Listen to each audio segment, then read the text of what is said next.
नमस्कार दोस्तों, जय हिंद, वंदे मातरम। स्वागत करते हैं आपके अपने यूट्यूब चैनल, शिक्षा जगत के चैनल, राष्ट्रहित में चैनल रॉकिंग इन्फॉर्मेशन पर। इंडिया का नंबर 1 चैनल बनने वाला है 2020 का चैनल रॉकिंग इन्फॉर्मेशन, बढ़ता हुआ चैनल। आप लोगों का प्यार और स्नेह है यहाँ पर, ठीक है। तो हर भाई बहन का स्वागत है, हर शिक्षक बंधु का स्वागत है। बात करेंगे बाल विकास के महत्वपूर्ण, यहाँ पे 500 क्वेश्चन का MCQ चला रहे हैं। पार्ट नंबर 17 है, जो पिछले 7 सालों से पूछे जा रहे हैं। सभी TET एग्जाम का कलेक्शन है यहाँ पर, ठीक है। तो यहाँ पर आपको प्लेलिस्ट मिल जाएंगी इसके पिछले वीडियो के। आई होप आप लोगों ने वीडियो देखा होगा, नहीं देखा होगा तो इस वीडियो देखने के बाद उनका प्लेलिस्ट जरूर देखिए। साथ ही साथ आपको शिक्षण शास्त्र संस्कृत की मिल जाएगी प्लेलिस्ट, ठीक है। इसके साथ साथ मैथ्स की क्लास चल रही है, प्राथमिक शिक्षक भर्ती के लिए जरूर अटेंड करें। आज हम यहाँ पे 500 क्वेश्चन कंप्लीट कर लेंगे, ठीक है। कल से नई क्लास ज्वाइन करेंगे।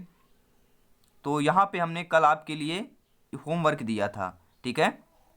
होमवर्क क्या था दोस्तों आपके लिए कि क्रियात्मक अनुसंधान वह अनुसंधान है जो अध्यापकों, निरीक्षकों तथा प्रशासकों द्वारा अपने निर्णय तथा कार्य की गुणवत्ता को बेहतर बनाने में प्रयुक्त होता है। यह परिभाषा दी थी। तो यह परिभाषा किसने दी थी भैया? तो यह परिभाषा आपके कार्टर वी गुड ने दी थी, ठीक है। अगला प्रश्न यहाँ पे दिया हुआ है। सभी महत्वपूर्ण क्वेश्चन रहेंगे, सभी महत्वपूर्ण फैक्ट रहेंगे। 30 क्वेश्चन प्रति वीडियो में रहते हैं। 30 MCQ में कितने आप स्कोर कर पाते हैं? आपको नीचे कमेंट बॉक्स में अपना अपना स्कोर कार्ड जरूर कमेंट किया करिए, ठीक है। इसके क्या होता है, हमें मालूम चलता है कि वाकई में आप अच्छा मेहनत कर रहे हैं, अच्छा कनेक्टेड हैं और लाइक और शेयर भी करते रहें, ठीक है। क्रियात्मक अनुसंधान और मौलिक अनुसंधान से भिन्न है। जो आपका क्रियात्मक अनुसंधान होता है और मौलिक अनुसंधान से भिन्न है, यानी अलग है, ठीक है। क्रियात्मक अनुसंधान और मौलिक संधान एक दूसरे के भिन्न है, अलग हैं। क्यों अलग हैं, ये आपका कारण दिया गया है। कौन सा सही कारण है वह आपको बताना है, ठीक है। चलिए देखते हैं कारण फिर। पहला देखिए, अध्यापकों, शिक्षक प्रबंधकों एवं प्रशासकों द्वारा किया जाता है। बिल्कुल सही बात है। क्रियात्मक अनुसंधान जो है मौलिक अनुसंधान से भिन्न क्यों है? क्योंकि क्रियात्मक अनुसंधान को अध्यापक और शैक्षिक प्रबंधकों एवं प्रशासकों द्वारा किया जाता है, जो क्रियात्मक अनुसंधान होता है, ठीक है। इसलिए आपका भिन्न है। नेक्स्ट क्वेश्चन यहाँ पे देखेंगे। अगला प्रश्न है कि क्रियात्मक अनुसंधान में, जो आपका क्रियात्मक अनुसंधान होता है उसमें यहाँ पे 4 ऑप्शन दिए गए हैं, क्या होगा, ठीक है। तो क्रियात्मक अनुसंधान में क्रियात्मक उपकल्पनाओं का निर्माण समस्याओं के कारण पर आधारित होता है। क्रियात्मक अनुसंधान में क्या होता है, जो क्रियात्मक उपकल्पना होती है उनका जो निर्माण होता है वह समस्याओं के कारण पर आधारित होता है कि कैसी समस्या है, ठीक है। समस्या का कारण क्या है, उस प्रकार हम क्रियात्मक अनुसंधान उस पर करें, ठीक है। नेक्स्ट क्वेश्चन यहाँ पे देखेंगे। सभी महत्वपूर्ण फैक्ट रहेगा। निम्नलिखित में से कौन सा शोध का चरण शोध को क्रियात्मक अनुसंधान बनाता है? देखिए, शोध का चरण और शोध को क्रियात्मक अनुसंधान बनाता है, तो वह आपका कौन सा है? उपकल्पनाओं का निर्माण, सामान्यीकरण, प्रोग्राम का क्रियान्वयन एवं अंतिम मूल्यांकन, शोध का आकल्प का अपरिवर्तन या कठोर होना। तो भैया राइट आंसर क्या हो जाएगा? प्रोग्राम का क्रियान्वयन एवं अंतिम मूल्यांकन, ठीक है। नेक्स्ट क्वेश्चन यहाँ पे देखिएगा कि निम्नलिखित में से कौन सी समस्या क्रियात्मक अनुसंधान के लिए असंगत है? इसमें आपकी ऐसी कौन सी समस्या है जो क्रियात्मक अनुसंधान के लिए असंगत मानी गई? असंगत मानी जानते हैं, सभी लोग जानते होंगे, यानी कि विपरीत, ठीक है।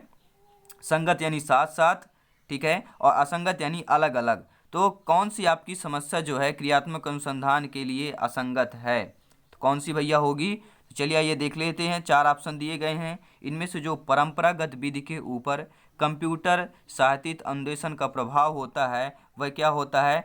समस्या क्रियात्मक अनुसंधान के लिए असंगत है, ठीक है, ये आपका असंगत है। और हिंदी के 5वीं कक्षा के विद्यार्थियों के लिए लेख सुधार ये संगत है। 7वीं कक्षा के विद्यार्थियों को व्यवहार पर लिखित प्रशंसा एवं मौखिक प्रशंसा के प्रभाव का तुलनात्मक अध्ययन ये भी आपका, ठीक है, संगत है। भूगोल के अधिगम के एटलस व ग्लोब का प्रयोग ये भी संगत है, लेकिन तीसरा ऑप्शन जो आपका असंगत है, ठीक है। नेक्स्ट क्वेश्चन देखते हैं यहाँ पर। अगला प्रश्न है आपके लिए बहुत ही महत्वपूर्ण फैक्ट है कि क्रियात्मक अनुसंधान का उद्देश्य क्या है? जो आपका क्रियात्मक अनुसंधान होता है उसके जो प्रमुख उद्देश्य हैं, उसके प्रमुख उद्देश्य क्या है, यह आपको बताना है।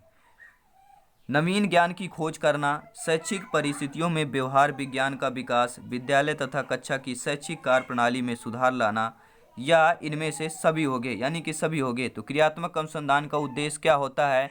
तो उसका होता है उद्देश्य विद्यालय तथा कक्षा की शैक्षिक कार्य प्रणाली में सुधार लाना। नेक्स्ट क्वेश्चन देखेंगे, अगला प्रश्न दिया है क्रियात्मक अनुसंधान के संबंध में कौन सा कथन असत्य है। मतलब आया आपको बताना है कि जो आपका क्रियात्मक अनुसंधान होता है उसके संबंध में कौन सा कथन आपका असत्य है, यानी एक कथन असत्य होगा, बाकी जो ऑप्शन होंगे वो कथन सत्य होंगे, तो आपको पहचानना है। ठीक है, चलिए आइए देखते हैं। देखिए, यह अध्यापक एवं शिक्षा व्यवसाय से जुड़े लोगों द्वारा किया जाता है, ये तो सत्य है।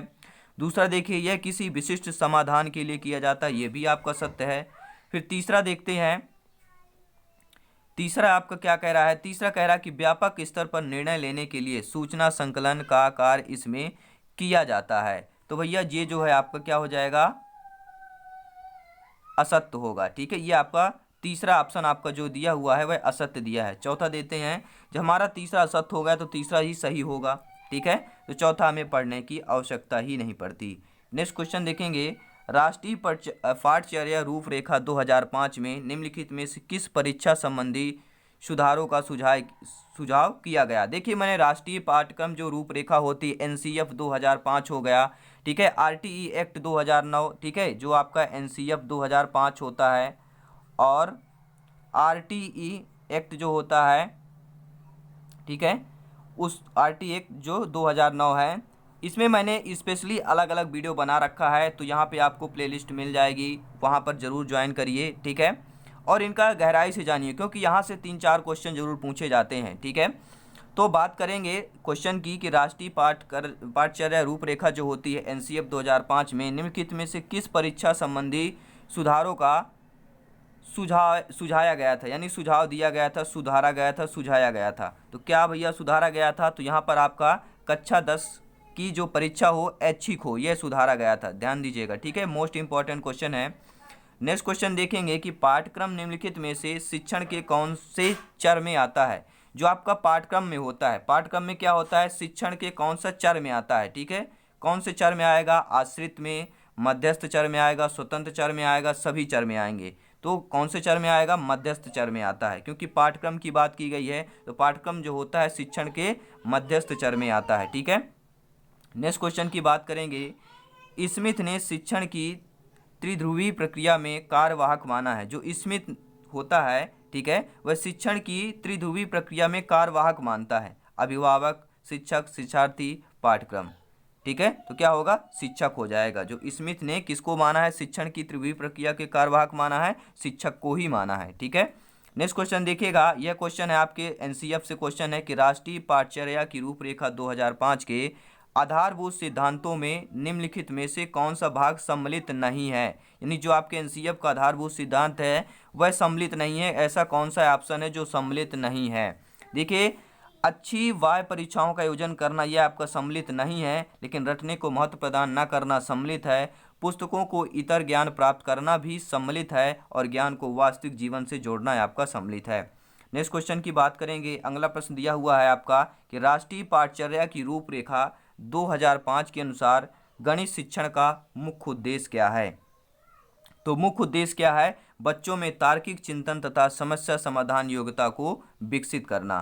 ठीक है, नेक्स्ट क्वेश्चन देखते हैं, राष्ट्रीय पाठ्यचर्या रूपरेखा 2005 में शांति शिक्षा को बढ़ावा देने के लिए कुछ क्रियाओं की अनुशंसा की गई। पाठ्यक्रम रूपरेखा में निम्नलिखित में से किसे सूचीबद्ध किया गया था। किसे सूचीबद्ध किया गया था यह आपको बताना है, 4 ऑप्शन दिए गए हैं। ठीक है, चलिए बताइए, तो किसे सूचीबद्ध किया गया था, तो महिलाओं के प्रति आदर एवं जिम्मेदारी का दृष्टिकोण विकसित करने के लिए कार्यक्रम आयोजित करना ही सूचीबद्ध किया गया था। ठीक है, नेक्स्ट क्वेश्चन की बात करेंगे, राष्ट्रीय पाठ्यचर्या की रूपरेखा 2005 में बातचीत की गई। जो आपका एनसीएफ 2005 है उसमें क्या बातचीत की गई थी यह पूछा गया है, तो वह बताया ना, वो वीडियो जरूर देखिएगा, वहाँ पर पूरा डिटेल फुल कंसेप्ट आपको बताया गया है। ठीक है, तो क्या बातचीत की गई थी, ज्ञान स्थायी है वह दिया जाता है, ज्ञान स्थायी है वह दिया जाता है, से ज्ञान का विकास होता है और इसकी संरचना होती है। इसे क्या बातचीत की गई थी, यही बातचीत किया गया था कि जो ज्ञान होता है वह स्थायी होता है या उसको दिया जा सकता है, से ज्ञान का विकास होता है इस, ठीक है, यह आपका इसकी संरचना भी होती है। तो यह आपका बातचीत चर्चा की गई थी। ठीक है, नेक्स्ट क्वेश्चन देखेंगे, अगला प्रश्न है, राष्ट्रीय पाठ्यचर्या रूपरेखा 2005 में बहुभाषी को एक संसाधन के रूप में समर्थन दिया गया। ठीक है, जो आपका एनसीएफ 2005 है इसको एक संसाधन के रूप में समर्थन दिया गया। क्यों दिया गया भैया, इसका कारण भी कुछ होना चाहिए। ठीक है, क्यों दिया गया, तो भैया क्यों दिया गया, चलिए आइए। तो इसका आंसर क्या हो जाएगा आपका, यह एक तरीका है जिसमें प्रत्येक बालक सुरक्षित महसूस करते हैं। ठीक है, क्या समर्थन किया गया था एनसीएफ 2005 में, कि यह एक तरीका है जिसमें प्रत्येक बालक क्या सुरक्षित महसूस करते हैं। ठीक है, नेक्स्ट क्वेश्चन की बात करेंगे। अगला प्रश्न है आपका,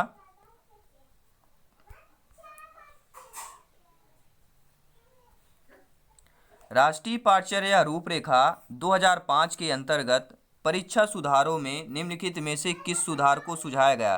परीक्षा सुधार में क्या यहाँ पर सुधारा गया था। ठीक है, क्या सुझाव पेश किया गया था, तो यह कौन सा ऑप्शन हो गया, खली पुस्तक परीक्षा, सतत एवं निरंतर व्यापक मूल्यांकन, सामूहिक कार्य मूल्यांकन, यह आपका इनमें से कोई नहीं। ठीक है, तो इसका राइट आंसर क्या हो जाएगा, इनमें से सभी हो गए। ठीक है, जो आपका एनसीएफ 2005 है उसके अंदर परीक्षा सुधारों में क्या क्या सुधार किया गया था, खाली पुस्तक परीक्षा का सुधार किया गया, सतत व निरंतर एवं व्यापक मूल्यांकन का सुधार किया गया और सामूहिक कार्य का मूल्यांकन यहाँ पर सुधार किया गया। ठीक है, नेक्स्ट क्वेश्चन, चलिए अगला प्रश्न देखते हैं। राष्ट्रीय पाठ्यचर्या रूपरेखा 2005 में गुणवत्ता आयाम शीर्षक के अंतर्गत अधिक महत्व दिया गया, यानी कि एनसीएफ 2005 में जो गुणवत्ता आयाम होता है उस शीर्षक के अंतर्गत जो सबसे अधिक महत्व दिया गया वह क्या है, तो बालकों के लिए संरचित अनुभव एवं पाठ्यक्रम का सुधार करना सबसे अधिक महत्वपूर्ण बल दिया गया था। ठीक है, महत्व दिया गया था। नेक्स्ट क्वेश्चन यहाँ पे देखेंगे।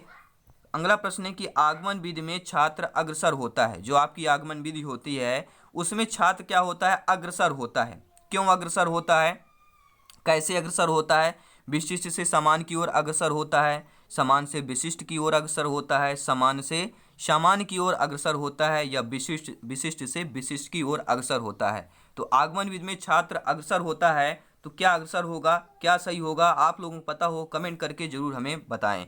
तो विशिष्ट से समान की ओर छात्र जो है आगमन विधि में अग्रसर होता है, ध्यान दीजिएगा, विशिष्ट से समान की ओर।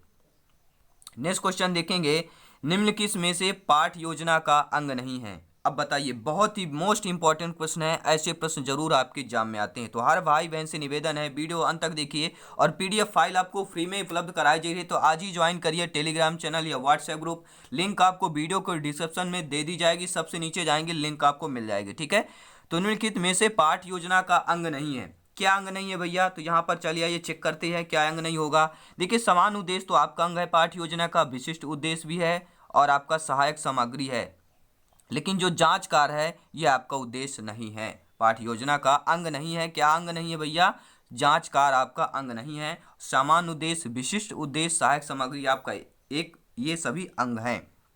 और पाठ योजना से 1 से 2 क्वेश्चन जरूर आते हैं, ध्यान दीजिएगा। ठीक है, नेक्स्ट क्वेश्चन इंपॉर्टेंट प्रश्न है, महत्वपूर्ण प्रश्न है, क्योंकि हार्वर्ड की जो पंचपदी प्रणाली में परिगणित पद नहीं है, जो हार्वर्ड की पंचपदीय प्रणाली है उसमें जो परिगणित पद नहीं है, कौन सा पद नहीं है ये आपको बताना है। तो मूल्यांकन जो होता है उसमें आपका पंचपदी प्रणाली में परिगणित नहीं है।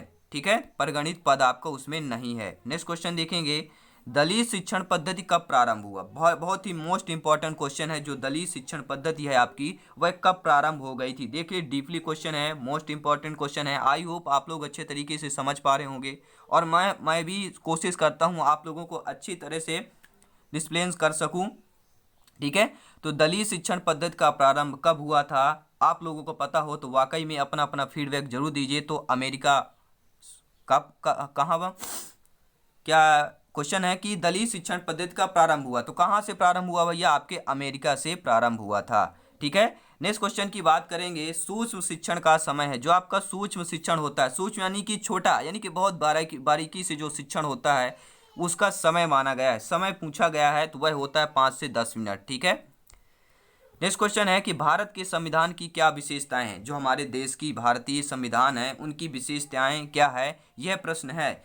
अगर यह प्रश्न किया जाए कि भारत के संविधान की क्या विशेषताएं हैं, तो यह कैसा प्रश्न होगा, ज्ञान परक होगा, बोध परक होगा, अनुप्रयोग परक होगा, यह आपका विश्लेषणात्मक परक हो। ठीक है। तो कौन सा आपका यह प्रश्न पूछा जाए किसी से कि भारत के संविधान की क्या विशेषताएं हैं, तो कैसा प्रश्न कहलाएगा।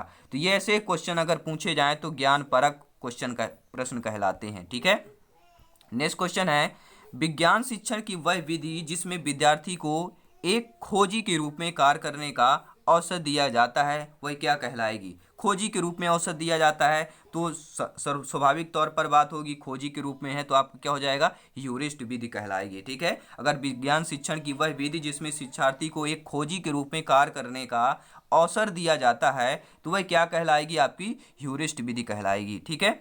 नेक्स्ट क्वेश्चन देखेंगे कि जब एक छात्र गणित की समस्या को स्वयं हल करता है, ठीक है, कोई भी छात्र है, कैसा गणित का छात्र है और अपनी समस्या को स्वयं हल कर लेता है, तो शिक्षण के किस उद्देश्य की वह पूर्ति कर रहा है, अभिवृत्ति की, ज्ञान उपयोग की, रुचि की। तो यहाँ पर देखेंगे किसकी उद्देश्य की पूर्ति कर रहा है, ज्ञान उद्देश्य की पूर्ति कर रहा है, ठीक है।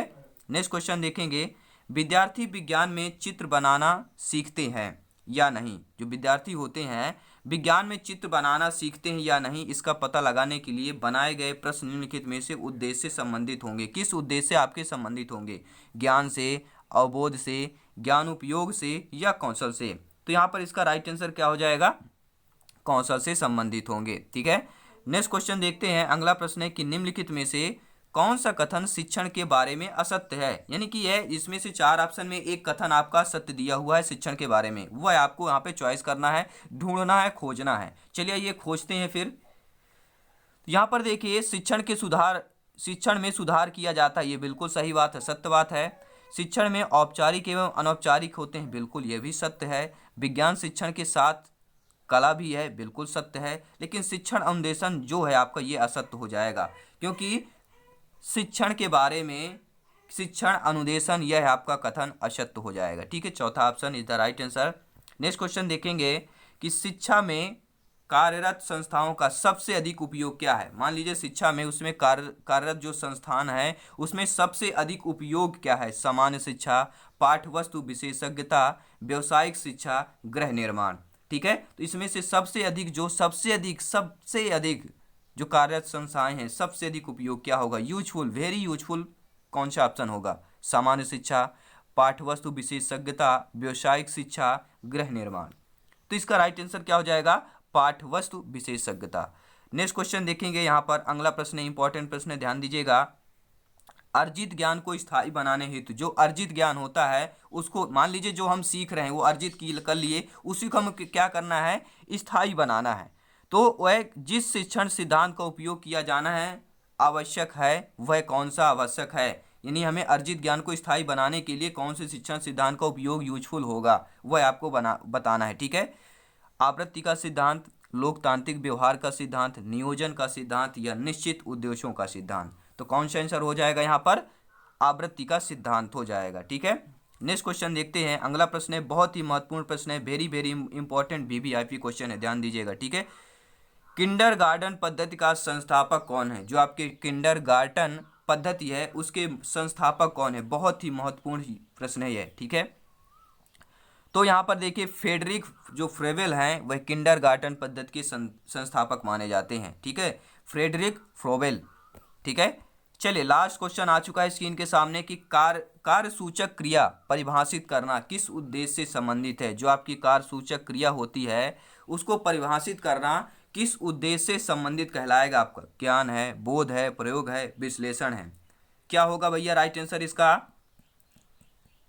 कार्य सूचक क्रिया परिभाषित करना किस उद्देश्य से संबंधित है। तो आप सभी के लिए यह होमवर्क है, ठीक है, आप सभी के लिए होमवर्क है और इसका आंसर जो है कमेंट बॉक्स में बताइएगा। देखते हैं कितने लोग सही से प्रिपरेशन कर रहे हैं। तो आज हम यहाँ पे बाल विकास के, ठीक है, 500 MCQ कंप्लीट कर लिए हैं। आगे जो क्लासेज होगी, मैथ्स की क्लास होगी, इसके बाद हम जो शिक्षण मुद्दे होते हैं उनसे संबंधित जो प्रश्न आते हैं वो चर्चा करेंगे। इसके साथ साथ EVS पर्यावरण की क्लास स्टार्ट करेंगे, संस्कृत की भी और भी शिक्षण शास्त्र के जो क्वेश्चन हैं उनको भी स्टार्ट करेंगे। व्याकरण हो गए आपकी, हिंदी व्याकरण, हिंदी पेडागॉजी, तो सभी यहाँ पे कंसेप्ट क्लियर करेंगे। तो वीडियो देखते रहिए। अगर चैनल में पहली बार आए हैं तो चैनल को जरूर सब्सक्राइब करना मत भूलिएगा, क्योंकि आने वाले वीडियो हैं यहाँ पर क्वेश्चनों का भंडार है। रॉकिंग इन्फॉर्मेशन रॉकेट की तरह क्वेश्चन आते हैं, रॉकेट की तरह आपको सिलेक्शन भी होगा, क्योंकि बस आपको मेहनत करते जाना है। सभी प्रैक्टिस सेट अटेंड करिए ईमानदारी से वीडियो देखिए और ईमानदारी से यहाँ पे शिक्षक की नौकरी, गवर्नमेंट जॉब्स, टीचर की नौकरी पक्की कीजिए। ठीक है, तो चलिए मिलते हैं नेक्स्ट वीडियो में, नेक्स्ट क्लास में। तब तक के लिए जय हिंद, वंदे मातरम।